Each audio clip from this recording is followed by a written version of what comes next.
There is a particular kind of horror that arrives not in the dark, but in the light. Not in a house with the curtains drawn. Not in a basement or a locked room or a property hidden from the road. But in the bright, cheerful, carefully curated light of a family YouTube channel with 2 million subscribers, where a mother films her children doing chores and talks about discipline and faith and the importance of hard work, and where the comments section fills every week with parents saying, "Thank you, this is exactly what I needed. Your family is an inspiration." Ruby Franke built that light. She maintained it for years. She pointed a camera at her family, and she smiled and she talked, and she performed the role of the perfect mother for an audience of millions. And then, on August 30th, 2023, a 12-year-old boy climbed through a window. His name was not made public because he was a minor. But what he did, emaciated, his wrists bound with rope, wounds on his body that spoke to months of systematic abuse, was climb through a window of a neighbor's house in Ivins, Utah, and ask for food and water. A neighbor named Jodi Hildebrandt lived next door. The boy told the neighbor he needed help. The neighbor called 911. What law enforcement found in the hours that followed, in that house, and in the records of a YouTube channel that millions of people had trusted, would force an entire community to ask a question that had no comfortable answer. How do you hide something in plain sight, when the plain sight is the hiding place? Ruby Franke was born in 1983 in Utah. She grew up in a devout Mormon household, one of several children in a family where faith was central and family was everything. She married Kevin Franke, a university professor, and they settled in Utah and began building their family. 6 children: Sherry, Chad, Abby, Julie, Russell, and Eve. In 2015, Ruby Franke started a YouTube channel called 8 Passengers. The name referred to the family of 8, 2 parents, 6 children, navigating life together. The premise was simple: a family, a camera, the ordinary texture of days. It was not ordinary for long. 8 Passengers grew quickly. By its peak, it had over 2 million subscribers. Ruby Franke had found an audience that was hungry for exactly what she was offering: a large, religious, apparently functional family whose mother was willing to share the details of how she ran her household. The meal planning, the chore charts, the discipline strategies, the faith practices, the way she and Kevin managed 6 children without losing their minds or their marriage. She was confident on camera, articulate, certain of her convictions in the way of people who have found a framework that organizes the world and have no reason to question it. She talked about accountability. She talked about consequences. She talked about not rescuing children from the results of their own choices. She talked at length about the importance of not coddling. The comments praised her. The subscribers multiplied. Other Mormon family channels watched her numbers and took notes. She was, in the language of the platform, killing it. But even in those early years, before anyone knew to look harder, there were moments that caught on the edge of something. Videos in which a child's distress seemed slightly too real for the cheerful lesson being drawn from it. Moments in which the line between teaching accountability and something colder seemed, to certain viewers, uncomfortably thin. Most people scrolled past those moments. The overall picture was so bright and so confident and so carefully constructed that the individual frames were easy to dismiss. That is how it works. That is always how it works. The first serious public alarm came not from law enforcement, but from Ruby Franke's own sister. In 2020, Bonnie Holine, Ruby's sister, posted a video on her own channel expressing concern about the welfare of the Franke children. She was specific. She mentioned a video in which Ruby had discussed her son Chad sleeping on a beanbag on the floor for 7 months as a consequence for an unspecified rule violation. She mentioned what she described as a pattern of punishment that went beyond discipline into something that frightened her.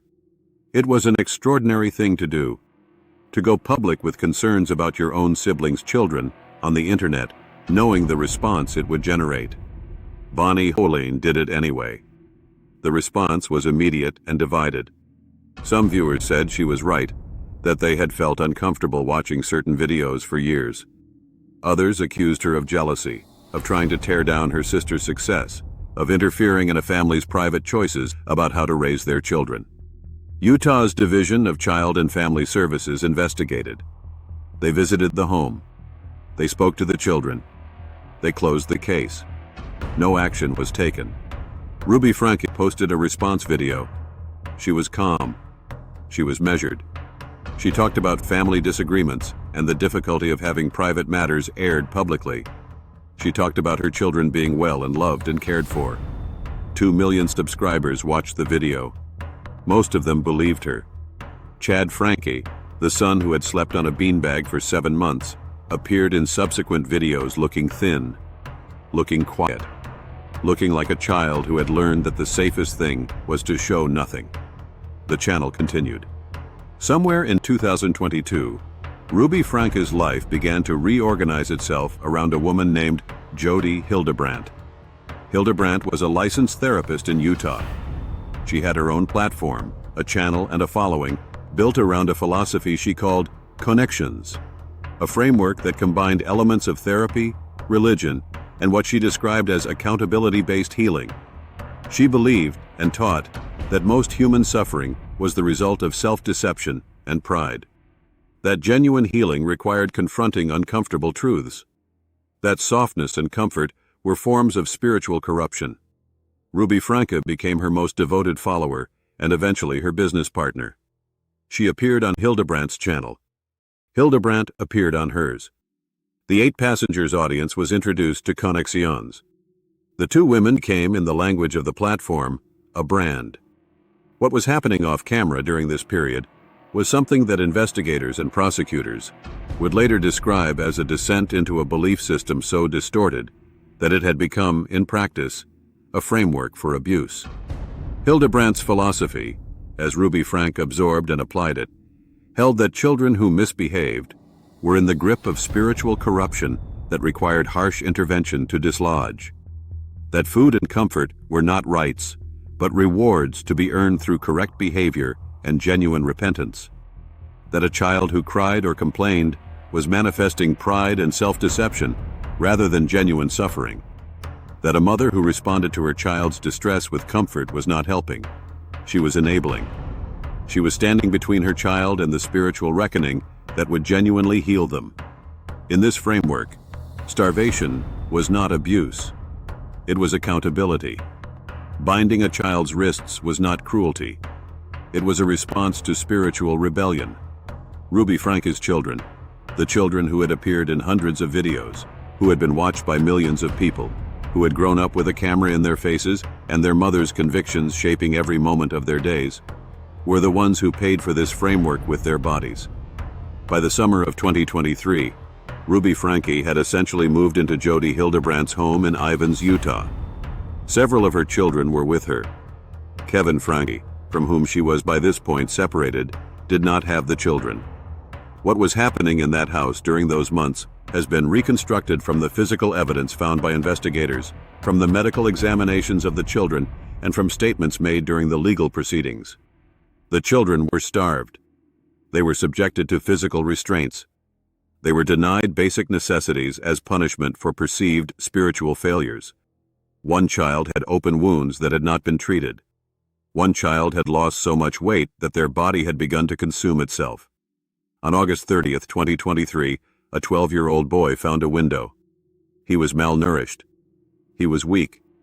His wrists showed evidence of having been bound. He had wounds on his body.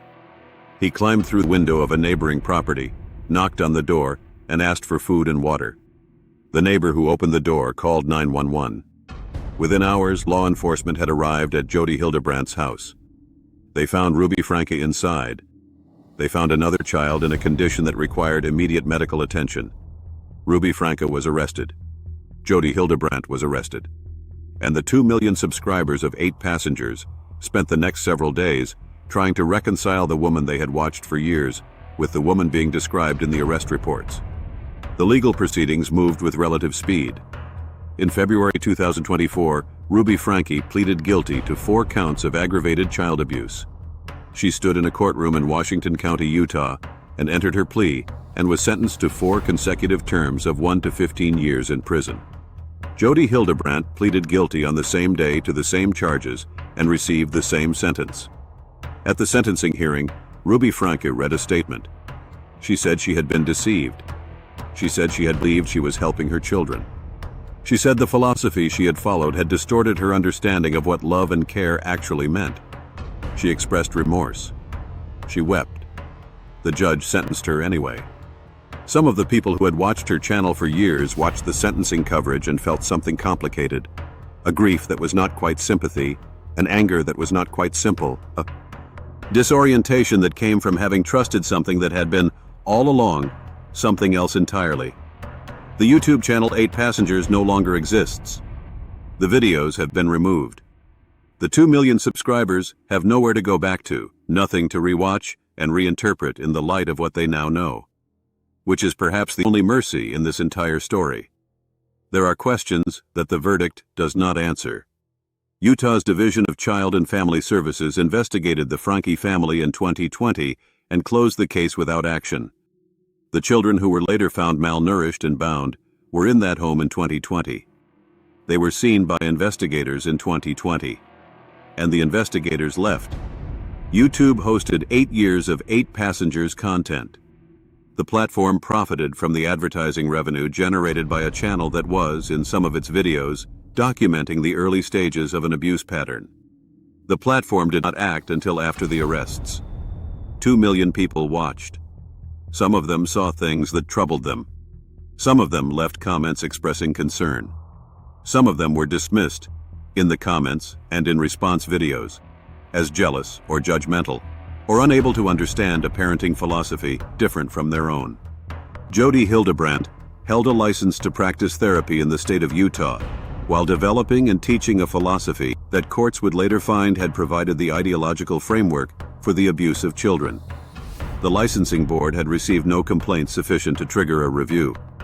6 children grew up in front of a camera, their most difficult moments turned into content, their suffering reframed as lessons, their mother's certainty about what was good for them, substituting for any ability they might have had to define that for themselves. The youngest was born in 2012. She was 11 years old when her brother climbed through that window. Ruby Franke is serving her sentence at the Timpanogos Women's Facility in Utah. She is eligible for parole. The timeline depends on her behavior and the decisions of the parole board. Jodi Hildebrandt is serving her sentence at the same facility. Kevin Franke, the children's father, has spoken publicly about his own failures to intervene earlier and more effectively. He has said he did not fully understand what was happening to his children. He has said he wishes he had done more. He is raising the children who are still minors. The children are rebuilding. Slowly. With the particular difficulty of people who were raised to believe that their suffering was their own fault, that the abuse was accountability, that the person hurting them was the person who loved them most. That is perhaps the hardest thing to unlearn. Not the hunger or the wounds or the rope around the wrists. Those heal or they scar, but they are legible. The belief that you deserved it, that is the thing that takes the longest to find your way out of. A 12-year-old boy climbed through a window on August 30th, 2023, and changed everything. He was starving. He was hurt. He had been told, in 100 ways across months and years, that what was being done to him was love. He climbed through the window anyway. What do you think? Ruby Franke built an audience of 2 million people while this was happening inside her home. Does the platform bear responsibility? Does the audience? Leave your verdict in the comments below. Subscribe to Family Crimes for a new case every week, because the darkest secrets hide at home.